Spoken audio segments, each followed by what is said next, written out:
Star Brand, in its bid to stand out, introduced a vibrant color palette accompanied by the new Jeffree Star Cosmetics logo. This emblem featured twin mirror-like J's encased within a star, gracing the top of their liquid lipsticks. Although there's more to the logo's backstory, it remained a mystery at that time, sparking intrigue and discussions. To amplify the buzz around the launch, Jeffree naturally turned to his social media accounts, such as a notable Facebook post, and even produced a promotional video for YouTube.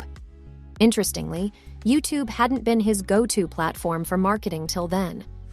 Prior to this, Jeffree had primarily used the channel for promoting his music and a handful of personal blogs.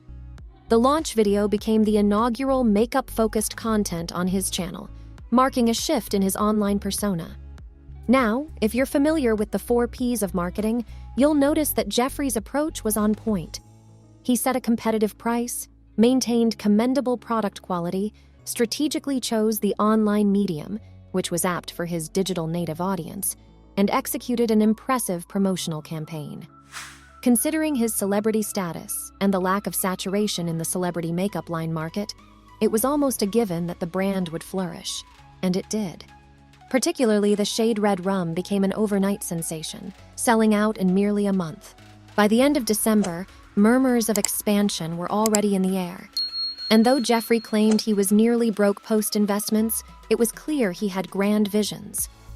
Soon after the initial launch, announcements about 15 new shades and 2 novel products were made, capitalizing on the initial product hype. This gradual release of products, in my view, was a meticulous move. It allowed Jeffree to gauge the market's reception and then invest in further production accordingly. It not only minimized financial risk, but also amplified the anticipation around his brand. But Jeffree's genius didn't stop there. He leveraged his dual identity as a musician and a makeup guru during the Extreme Beauty Tour across the US. Being synonymous with his brand's name, his popularity surged, inadvertently boosting the brand's visibility. However, the trajectory was only going uphill. Once Jeffree embraced YouTube wholeheartedly, there was an evident thirst for content around his brand. Videos like Sean XO's would garner millions of views. And when Jeffree introduced influencer-esque content on his channel, the reception was monumental. His inaugural video alone attracted over 1 million views. Jeffree's unique, no-nonsense approach to product reviews set him apart. His frank commentary, paired with deep product knowledge, established him as a credible voice in the beauty community.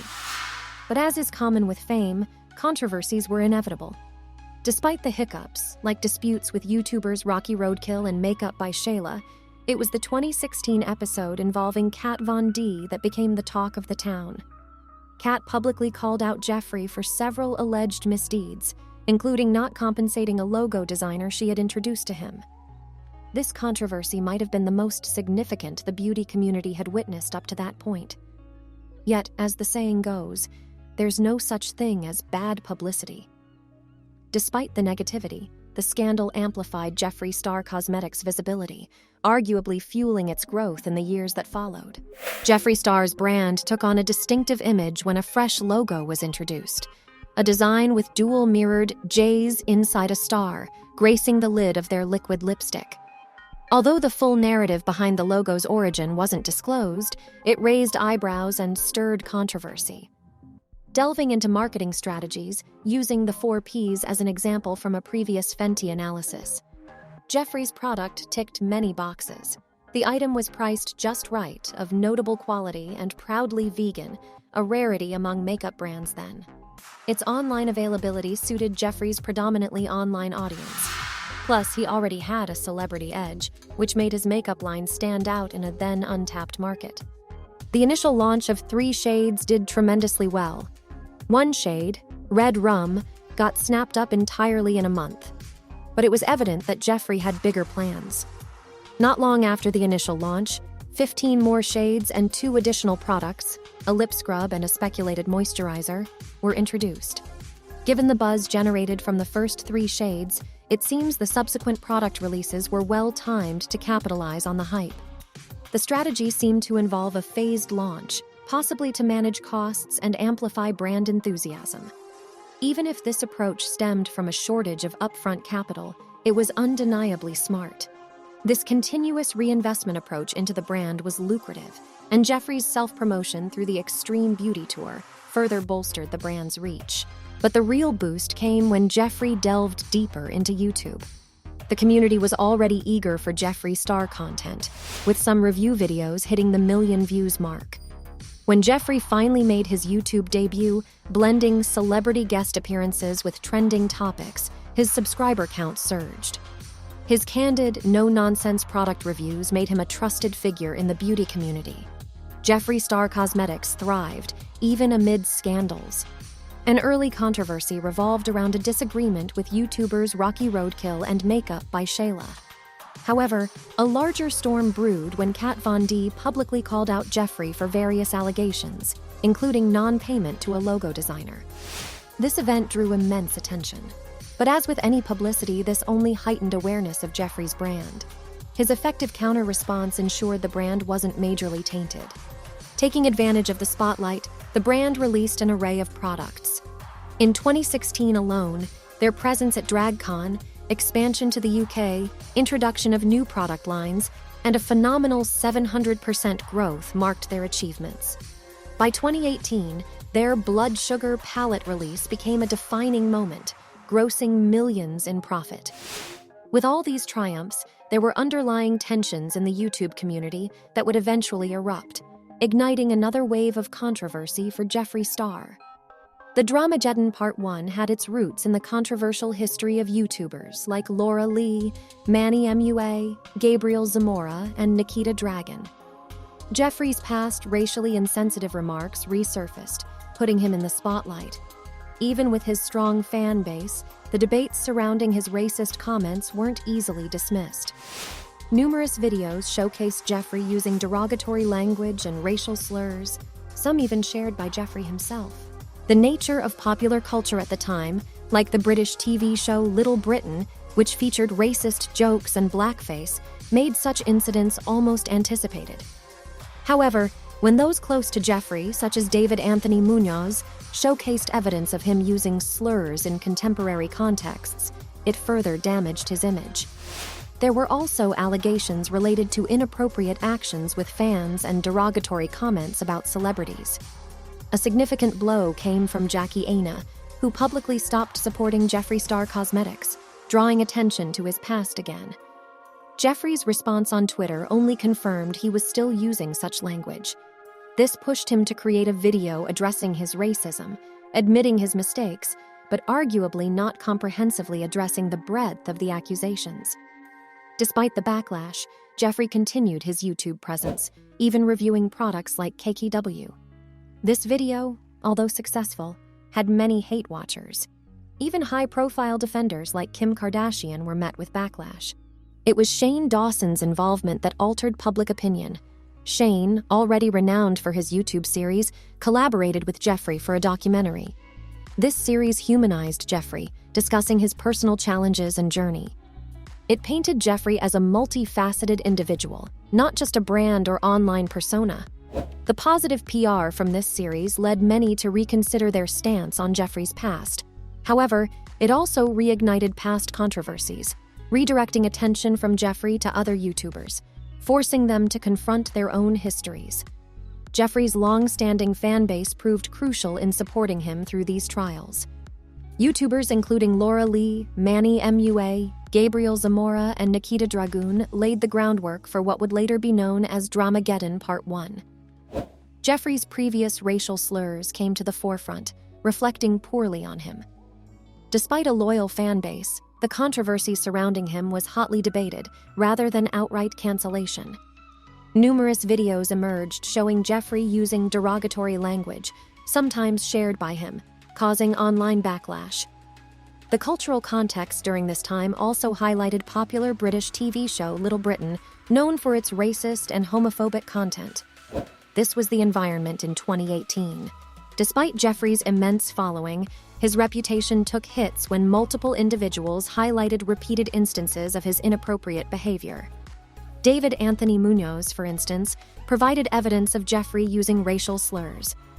Additionally, Hunter Moore accused Jeffree of inappropriate behavior. A public feud with Jackie Aina, wherein Jeffree used derogatory language, pushed him to make a video addressing his past actions. Although he apologized, many felt it wasn't comprehensive.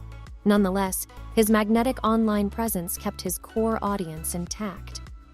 Shortly after, Jeffree returned to YouTube, reviewing products, which garnered immense attention. Though many viewed out of curiosity or animosity, influential figures like Kim Kardashian defended him. However, the tide shifted positively when YouTuber Shane Dawson collaborated with Jeffree. Shane was renowned for his documentary series profiling YouTubers, and his collaboration with Jeffree brought renewed attention, humanizing Jeffree to many. Despite the documentary's success, controversies continued, especially when Jeffree got embroiled in a feud with Tati Westbrook and James Charles. The success of Shane and Jeffree's collaboration, particularly in the beauty industry, was undeniable. Their conspiracy makeup collection was a massive hit, grossing millions. However, another storm was brewing with Dramageddon 2.0. Tati accused James Charles of inappropriate behavior, and Jeffree publicly supported her. However, James countered these claims, leading Jeffree to apologize for adding to the rumors. The situation escalated when Tati alleged manipulation by both Jeffree and Shane. This feud caused older controversies around Jeffree's behavior to resurface. The aftermath was severe, with major distributors like Morphe severing ties with Jeffree Star Cosmetics. Upcoming projects were canceled, resulting in significant financial losses. From 2019 to 2023, while Jeffree remained a notable online figure, his brand saw a decline in sales. In an attempt to pivot, Jeffree ventured into TikTok and introduced Jeffree Star's Skin, a skincare line. Even though it enjoyed moderate success, it was clear he was positioning for a bigger return. Announcing his YouTube exit generated buzz. Eventually, controversy arose around another influencer, Michaela, questioning the trustworthiness of new age influencers on platforms like TikTok. Many influencers today might appear to be swayed by brand endorsements, creating a potential atmosphere of insincerity. It's the age-old notion of influencers receiving hush money to promote products positively. Jeffree Star's re-entry into the social media realm capitalized on this exact sentiment. Notorious for his candidness, irrespective of its potential repercussions, Jeffree became the go-to influencer for an honest opinion. Even with his personal history tainted with accusations of racism and friendship fallouts, he was still embraced because of his unwavering candor. In an era where influencers can easily be influenced by endorsements, Jeffree's transparency became his most valuable asset. With this re-emergence on TikTok, predictions lean towards a resurgence of popularity for Star and his cosmetic brand. The ongoing dialogue suggests that the general public often overlooks significant issues like racism if their bias favors the individual or brand. This underpins the effectiveness of shock marketing as a potent, albeit precarious tool for brand promotion, especially when executed on a shoestring budget. With Jeffree's ambitious plan to open his store soon, there's potential for his brand to capitalize on the current market void left by brands like Morphe. If he successfully diversifies and includes other brands under his umbrella, the trajectory for Jeffree Star Cosmetics could take a significant upturn. This, however, is predicated on other brands' willingness to align with a polarizing figure. Considering Jeffree's business acumen and extensive industry connections, it seems plausible. His ability to evolve his brand amidst a controversial image could very well make his company the next major name in cosmetics, akin to renowned labels like Estee Lauder. However, opinions on this prediction might be divisive due to Star's provocative personal brand. His brand's historical association with controversies, including those related to racism, elucidates the title of this segment. While the brand witnessed exponential growth, it's also at risk from its dependency on planned controversies. There's the looming threat of a scandal that might irreparably harm both Jeffree and his brand. Yet the opposite is equally possible. If the brand maneuvers strategically, its pinnacle might still be ahead. It's a testament to the high-stakes gamble of shock marketing. Given Jeffree's provocative nature, the future of his company remains unpredictable. with the only certainty being its potential for dramatic outcomes.